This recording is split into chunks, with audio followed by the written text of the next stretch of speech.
বৃষ্টি নামাজে অশুদ্ধ করা নামাজের ভিতর কথা বলা কোনো লোককে সালাম দেওয়া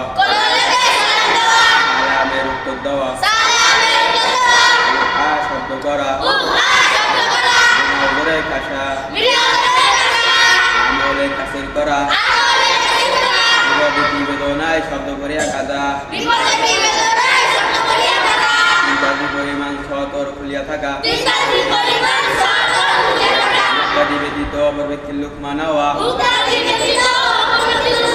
সুসংবাদ ও দুঃসংবাদের উত্তর দেওয়া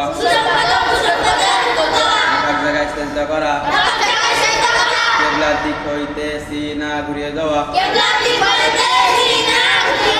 নামাজে কোরআন শরীফ দেখা পড়া নামাজে শব্দ করিয়া হাসা নামাজে সাংসারিক কোনো বিষয়ে প্রার্থনা করা আসির উত্তর দেওয়া নামাজে খাওয়া ও পান করা ইমামের আগে মুক্তাদি দাঁড়িয়ে যাওয়া মাশাআল্লাহ বলি, মারহাবা বলি।